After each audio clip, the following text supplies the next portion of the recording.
dejo con los alumnos. Perfecto.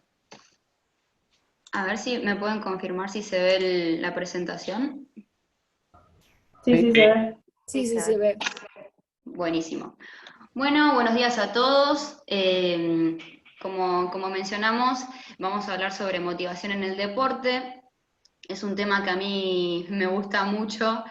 De hecho, justamente la presentación dice febrero 2020 porque esta presentación la usé para mi defensa de tesis.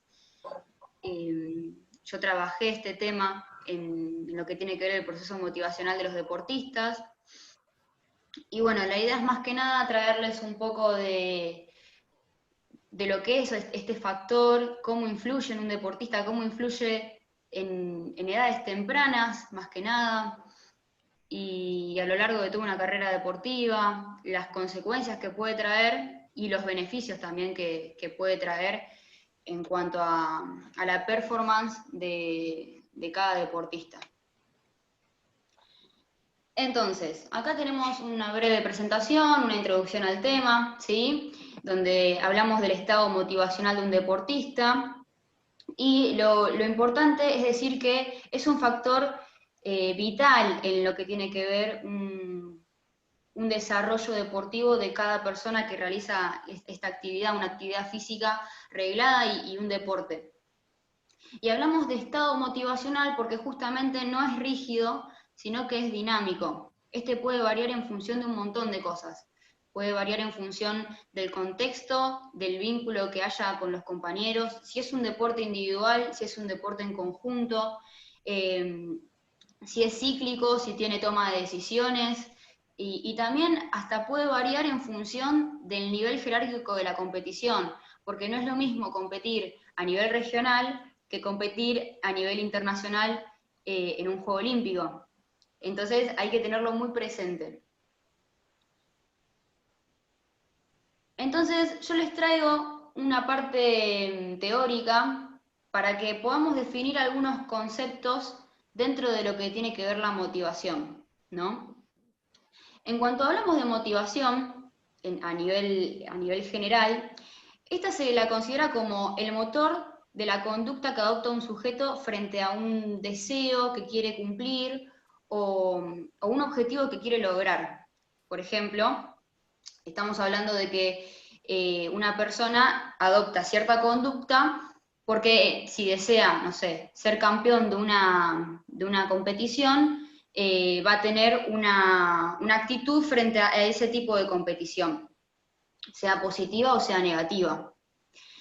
Entonces, cuando hablamos de motivación y esta conducta, hablamos de satisfacer necesidades del individuo. Y para cada satisfacción de necesidad tenemos una causa y un efecto, porque para cada acción vamos a tener un resultado. Y esto también vuelve a incidir en la conducta. ¿A qué me refiero? A que todo lo que pase se suma como experiencia en la persona.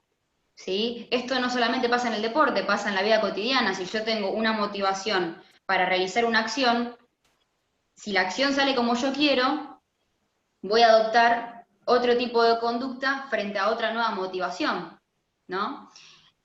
Y si no sale como quiero, también voy a adoptar otro camino, otra conducta frente a una situación similar. Entonces es necesario tener esto muy presente. Entonces, estos deseos que mencionamos anteriormente son necesidades no satisfechas que posee cada persona. Cada satisfacción de una necesidad genera una nueva motivación. Y esto lo vamos a ver ahora más adelante cuando les muestre la pirámide de Maslow, donde las necesidades están dispuestas en una pirámide, justamente, donde en la base tenemos necesidades primarias y en la parte superior, en la cúspide, vamos a tener necesidades más que nada con lo que tiene que ver la autorrealización de la persona, el éxito, y bueno, eso ahora se los voy a contar. Esto es más que nada un pantallazo general de cada concepto, ¿no? Entonces, cuando hablamos de proceso motivacional, estamos hablando justamente de cómo se da ese proceso en cada persona. Cuando hablamos de proceso, hablamos de que siempre va a haber un proceso motivacional, pero este incide directamente en el estado emocional de la persona y en el estado justamente motivacional, porque como habíamos dicho, no es rígido, es dinámico. ¿Por qué? Debido a que a las experiencias que cada uno va teniendo a lo largo de su vida, estas van modificando lo que tiene que ver su actitud frente a situaciones similares, ¿sí? Y esto tengámoslo en cuenta porque más adelante les voy a dar una perla, como dice una persona que yo admiro mucho, en cuanto a lo que tiene que ver con la continuidad deportiva. Así que bueno, cuando hablamos de proceso motivacional, hablamos de que es un pilar de las metas de logros, ¿no? Y hay una integración grupal y social. La motivación puede ser tanto intrínseca como extrínseca. ¿Qué significa? Que la fuente de esa motivación, esa conducta que adopta el sujeto puede tener un motor, una fuente propia del individuo, o puede tener una fuente externa también que motive a la persona a realizar esa acción. Con lo cual, y es otra perla y es importante, que cada persona, si está guiado por una fuente externa, es muy posible, ¿no?, que se deje de realizar esa acción porque al momento que se termine esa fuente externa, haya un quiebre en la motivación para adoptar esa conducta. Entonces, cuando vemos que hay deportistas que, no sé, toman cierta actitud frente a una competición o realizan un deporte y no tienen una motivación propia para realizarla, por ejemplo, un deportista que juega en la selección y no tenga una razón propia para jugar en la selección y lo vemos que su performance es mala o no es la óptima, ¿no? Justamente ahí es cuando vemos el quiebre de que no existe una motivación propia. Así que hay que tenerlo muy presente en cómo se manifiesta el tipo de origen de la motivación de cada deportista. Entonces, cuando hablamos de proceso motivacional, ¿no?, estamos hablando de que tiene dos dimensiones fundamentales, tanto la dirección como la intensidad, ¿sí? Cuando hablamos de dirección, es ese camino que vamos a elegir para realizar esa acción. O sea, bueno, yo quiero ser campeón del mundo. ¿Qué tengo que hacer para llegar a ser campeón del mundo? Y tengo que entrenar todos los días, no sé, es un ejemplo. Bueno, cuando hablamos de intensidad, estamos hablando a la magnitud que vamos a otorgarle a esa actitud o a esa conducta para poder llegar a realizar ese objetivo, esa necesidad que tenemos a cumplir. Porque yo puedo decir, bueno, sigo por este camino, pero si no me comprometo al 100%, no puedo lograr ese objetivo. Y dentro de lo que tiene que ver estas dos dimensiones, encontramos factores fundamentales, que pueden ser la necesidad y el incentivo. Entonces acá volvemos a mencionar que cuando hablamos de necesidades, volvemos a la pirámide de Maslow que decíamos, bueno, es una necesidad que yo quiero satisfacer, que a veces puede satisfacerse y a veces no. Pero eso siempre me trae como resultado una experiencia, ¿sí? Y cuando hablo del incentivo, estoy hablando de justamente el motor de esa conducta, que depende mucho de esto de si la fuente es interna, si la fuente es externa o si tiene un compromiso de las dos. De que yo, por ejemplo, estoy dispuesto a llegar a satisfacer esa necesidad justamente porque tengo una motivación interna, porque yo lo quiero, o porque alguien de afuera o un estímulo externo, la federación, lo que sea, me motiva a hacerlo, ¿no? No lo sé, una apuesta económica, un sponsor, el reconocimiento del público, son ejemplos, ¿no?, que podemos obtener. Cuando hablamos entonces de este proceso motivacional, habíamos hablado de que está compuesto por un estado motivacional y lo que tiene que ver con el estado emocional del deportista. Y este estado es dinámico, justamente, vuelvo a repetir, no es rígido, ¿Por qué? Porque justamente está envuelto en todo lo que tiene que ver un contexto y tiene varias variables que pueden influir al momento de que se realice, de ejecutar esa acción, que puede ser biológico, puede ser cognitivo, puede ser emocional, direccional, puede ser hasta algo relacionado con la personalidad de cada sujeto, perdón.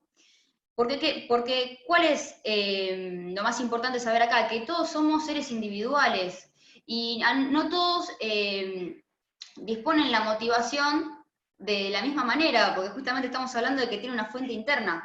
¿Sí? Yo como entrenador, por ejemplo, puedo motivar a mi equipo de manera externa, pero si el deportista no tiene una fuente propia para estar ahí, no le va a ir bien porque justamente tiene que adoptar una conducta adecuada para esa motivación que quiere tener frente a un objetivo a cumplir, ¿no?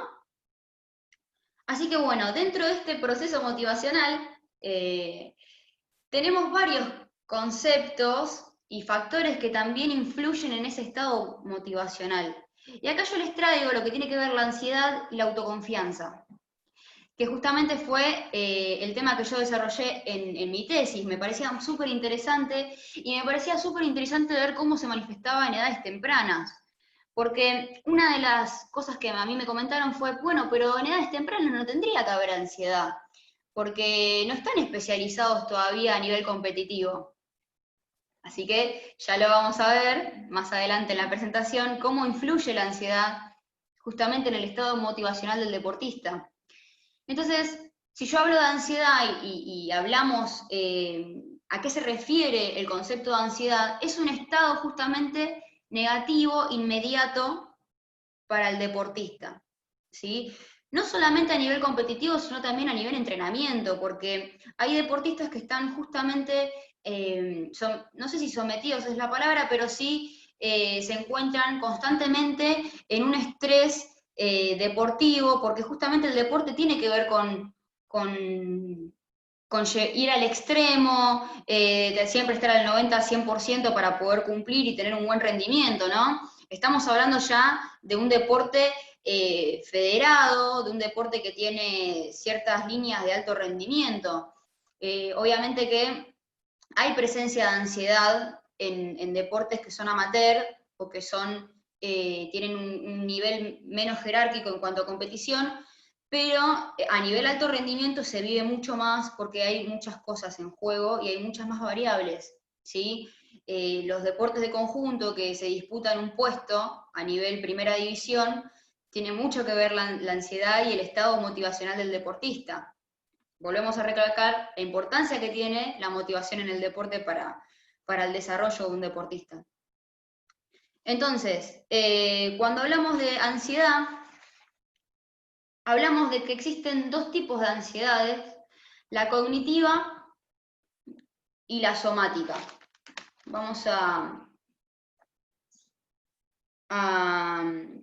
bien, existe la cognitiva y la somática, que ahora les voy a explicar bien qué significa cada uno y cómo se manifiesta. Y cuando hablamos de autoconfianza, hablamos de autoconfianza porque puede ser que si no hay autoconfianza sea un signo de que existe ansiedad cognitiva, ¿sí? Entonces, ahí está. Volviendo a la pirámide de Maslow, ¿no? Volvemos a hablar de que existen necesidades que el individuo quiere satisfacer, y una vez que la satisface, pasa al siguiente nivel, ¿no? Cuando hablamos de fisiología, por ejemplo, yo tengo hambre, como ya logré satisfacer mi necesidad básica. Paso al siguiente eslabón, que es mi seguridad, el empleo, lo que tiene que ver la salud, la familia. Cuando ya cumplo esa necesidad básica, paso al siguiente eslabón. Y así hasta que llego hasta lo que tiene que ver la cúspide de la pirámide, como había dicho, y hablamos de lo que tiene que ver la autorrealización y el éxito de cada persona, ¿no? Justamente yo no puedo pasar a la autorrealización si no cumplí con mis necesidades fisiológicas, porque voy a estar incómodo y voy a estar en un tema ahí complicado, ¿no? Para poder lograr. Y justamente como yo decía anteriormente, no siempre se satisfacen todas las necesidades, sino que a veces se busca otro tipo de dirección para poder volver a tener otro tipo de necesidades frente a otro tipo de circunstancias, ¿no? A veces nos damos cuenta que esa necesidad no la podemos satisfacer porque capaz es muy ambiciosa y paramos, pensamos nuevamente a dónde nos queremos dirigir. Por esto lo que yo había comentado antes de que en el proceso motivacional se da lo que tiene que ver con la dirección y la intensidad.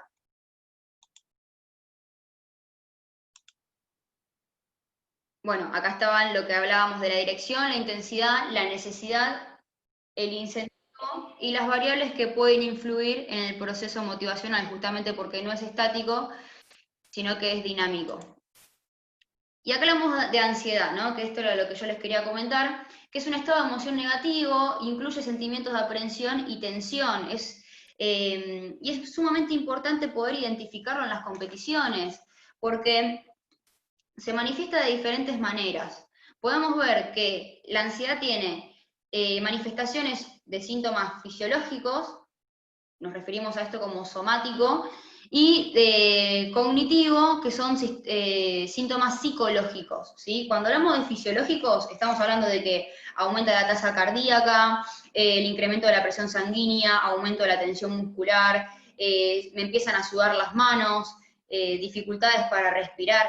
Mismo también, a mí me ha pasado estar en precompetencia y empezar a bostezar, sentir que, bueno, se acelera el pulso, y eso tiene que ver todo con un estado de ansiedad muy negativo para el deportista antes de una competencia. Estamos hablando de que son 10 minutos antes de competir, y puede influir directamente. De hecho, hay investigaciones, yo no llegué a realizar, enmarcar mi investigación de esa manera, pero sí hay investigaciones que se miden los niveles de ansiedad antes de la precompetencia y después se compara con los resultados del deportista, ¿no?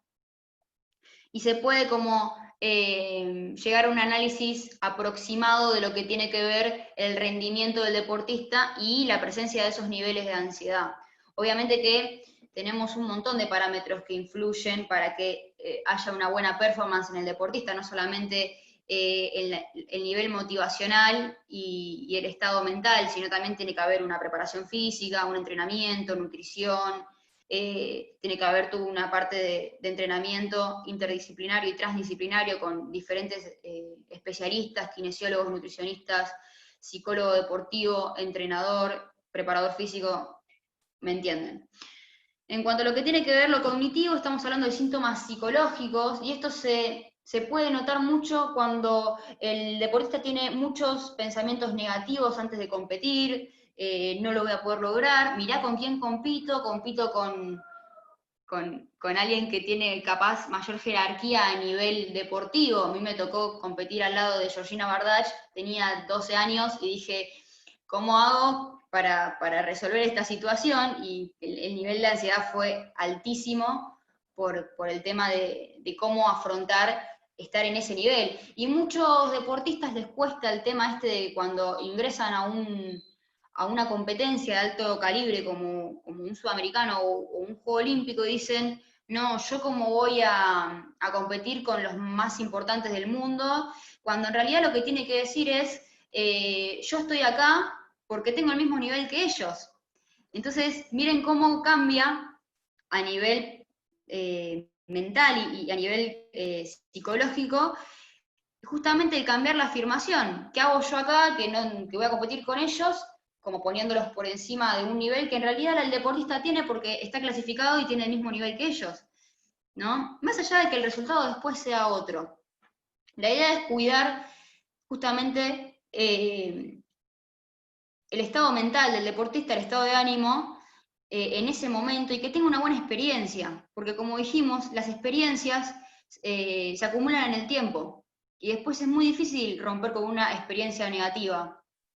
Así que como agentes deportivos nosotros tenemos que tener muy presente este tipo de variables al momento de entrenar personas, tratar con personas, y si vamos a dirigirnos al alto rendimiento, justamente.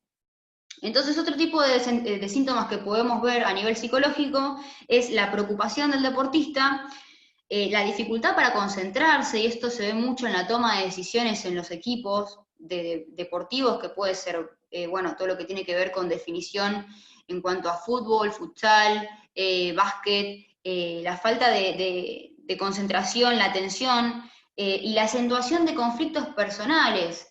Esto de que estoy al momento de competir y empiezo a pensar en todo lo que me pasa a nivel personal y cómo influye y cómo se magnifica todo ese estado al momento de competir. Eso puede pasar, pero no es lo ideal. La realidad es que el deportista tendría que estar solamente pensando en lo que tiene que hacer y no en un problema de lo que le pasó en la casa o que se peleó con su pareja. Más que nada porque no va a tener, primero que no se va a sentir bien, segundo que no va a poder realizar la acción al 100%, y tercero porque no está concentrado en lo que justamente se preparó por mucho tiempo para poder realizar de buena manera, ¿no? Así que hay que tenerlo muy presente. Y cuando hablamos de, bueno, autoconfianza, estamos hablando de que cuando falta autoconfianza en el deportista, puede haber presencia de lo que tiene que ver la ansiedad cognitiva, ¿sí? A ver, voy a agregar a un alumno. Bien. Estamos hablando de que justamente la autoconfianza es esa convicción que yo tengo para ejecutar esa acción frente a lo que tiene que ver la conducta que voy a disponer para poder llevar a cabo la competición o mismo el entrenamiento. Hay entrenamientos que son muy de alto calibre, que vos tenés que, hoy en día, por ejemplo, en natación, tenés que pasar a tiempo de competencia, en running también tenés que entrenar a tiempo de competición, y no son fáciles de hacer. Entonces vos tenés que estar 100% dispuesto y motivado para poder hacerlo, porque si vos no estás conectado en cuerpo y alma y mente para poder lograr esos tiempos, justamente aumentan los niveles de ansiedad y baja la autoconfianza. Y si yo puedo, no sé, realizar un tiempo determinado a nivel de competición, ¿no? En un entrenamiento, eso me va a aumentar a mí la autoconfianza. Entonces voy a llegar más confiado a, por ejemplo, ¿no? Yo tengo deportistas que entrenan para 42 kilómetros, ¿no? Para correr la Maratón de Buenos Aires, la de Rosario, etc. Si la persona llega a la maratón sin haber corrido los fondos que tiene que correr al ritmo de competición, lo más probable es que no tenga un nivel alto de autoconfianza y la ansiedad vaya a aumentar. ¿Por qué? Porque justamente es inversamente proporcional. Y acá les voy a mostrar en este gráfico los niveles de ansiedad y de autoconfianza, cómo se manifiestan justamente en edades tempranas. Las barras rosas van a ver que son todo lo que tiene que ver con la ansiedad cognitiva, y la ansiedad somática es la barra de color azul. Y justamente la barra verde es la autoconfianza. Entonces, cuando yo hablaba de que es inversamente proporcional, vemos que cuando hay un nivel alto de autoconfianza, hay bajos niveles de ansiedad cognitiva. Y cuando hay altos niveles de ansiedad cognitiva, baja un poco lo que tiene que ver la autoconfianza. Porque justamente, si yo digo, no sirvo para esto, no soy bueno, estoy justamente no confiando en mí. Por eso mismo existe esa relación, ¿no?, entre la ansiedad y la autoconfianza.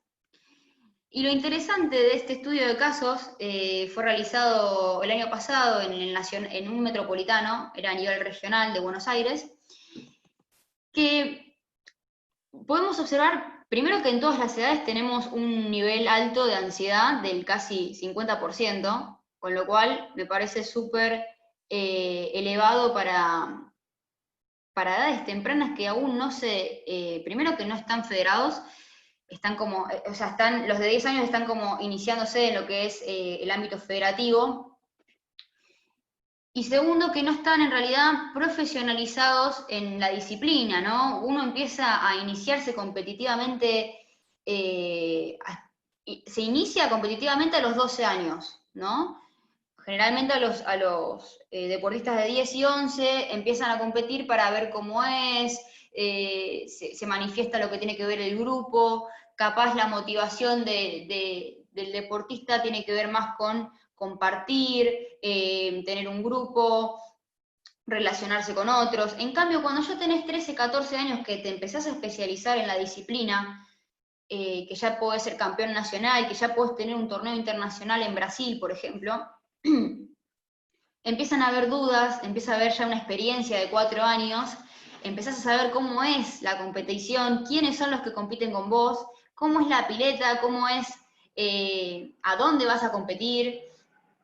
De hecho, cuando competís internacionalmente ya tenés televisación y influye mucho. Entonces, podemos ver que los que mayores niveles de ansiedad tuvieron fueron los chicos, los niños mucho más grandes de este grupo, ¿no? Los de 13 años que recién se estaban introduciendo en lo que era el profesionalismo en la natación.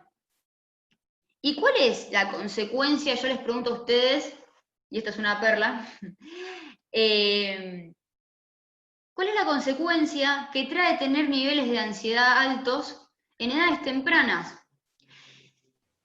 Justamente estamos hablando de que en una competición sostenida en el tiempo, de alto calibre, generalmente son 2 nacionales por año, 2 metropolitanos por año, son 4 competiciones importantes en natación, ni hablar de los calendarios deportivos de fútbol o de deportes de definición y conjunto. ¿Cuál es la consecuencia que tiene traer niveles de ansiedad altos en los deportistas? Justamente que esto afecta muchísimo lo que tiene que ver la continuidad del deportista a lo largo del tiempo.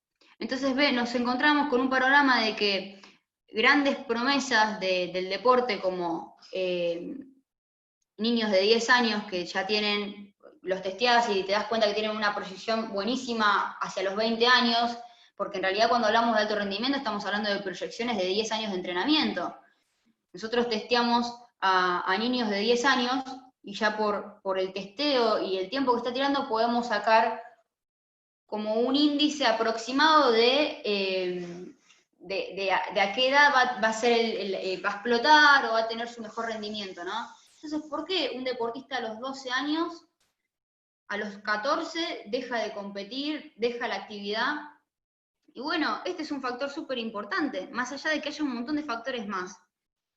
Y lo más importante es que no se tienen presente, y justamente acá en la Argentina no se estudia muy poco, no se tiene presente a la hora de formar a los justamente deportistas. Acá podemos observar la correlación entre ansiedades, ¿no? Tenemos los sujetos, la cantidad de sujetos totales que se evaluó, y podemos ver que en la primera parte del gráfico vamos a ver a los de 10 años y a los de 11 años de edad, y después cuando ya vamos aumentando en lo que tiene que ver el gráfico, vamos a ver que no tiene tanta variación, si bien hay una variación, pero tiene una correlación bastante pareja en cuanto a lo que tiene que ver la ansiedad en edades un poco más elevadas. Estaría bueno hacer más adelante un comparativo, ¿no? De edades tempranas y cómo esto evoluciona en el tiempo para edades ya de 16, 17, 18 años que ya están a nivel profesional. Y en este gráfico podemos observar lo que yo mencionaba anteriormente, de que la autoconfianza es inversamente proporcional a la ansiedad, ¿no? Podemos ver que los picos tienen bastante diferencia en cuanto a la autoconfianza y a la ansiedad. Si bien hay sujetos que puede ser que den igual por una cuestión bueno, que ya tienen bastante experiencia o casos particulares, se puede ver que en la mayoría hubo una representación inversa. Entonces, ¿qué podemos sacar de todos estos temas? Es que tanto la ansiedad como la autoconfianza son parte del estado motivacional del deportista, con lo cual conforma el proceso motivacional de cada persona, ¿sí? Este debe tenerse en cuenta a la hora de desarrollar la preparación y el entrenamiento de los niños en plena etapa de formación deportiva. ¿Por qué? Porque ya vimos que influye directamente no solamente en la performance del deportista, sino también en su vida cotidiana, porque habíamos mencionado que la ansiedad era un estado negativo para la persona en la que se encontraba, si bien tiene que estar porque somos seres complejos y las emociones negativas tienen que estar presentes en algunas situaciones de nuestra vida. Lo importante es que se pueda medir y se pueda tomar una actitud como profesional hacia eso, ¿no? Contener al deportista, explicarle que si viene teniendo pensamientos negativos frente a ciertos entrenamientos que tiene que hacer, o no se siente cómodo con eso, tratar de llevarlo, bueno, hacia un estado de bienestar donde pueda entender que tiene que cambiar ese estado negativo en el que está pensando. También trabajar interdisciplinariamente con psicólogos deportivos. Esto es algo que si vos no estás profesional, no se tiene en cuenta. Entonces, tenemos que tratar de que, no sé, si es un tema económico y yo tengo un equipo que entreno y tiene ya un nivel federado, ¿no? Buscar la manera de decir, bueno, tengo, si bien, no, bueno, mis deportistas no tienen la suficiente, no sé, economía como para costear un licenciado en nutrición, un licenciado en psicología para poder, no sé, tener en cuenta estos factores. Bueno, capaz, y mira, yo tengo un amigo que está estudiando último año de nutrición, a ver si lo puedo traer y ver a mis deportistas, o tengo un amigo, un colega que está terminando la carrera en psicología, capaz podemos hacer algo. Buscar alternativas, ¿sí? Después, con el tiempo, se verá cómo se puede eh, solventar el tema económico de cada profesional, porque también es válido que cada profesional tenga una devolución económica por el trabajo y todo el esfuerzo que tuvo a nivel educativo, ¿no? Entonces, como mencioné anteriormente, todo lo que tiene que ver con la ansiedad y la autoconfianza, tener presente que son indicadores, ¿sí?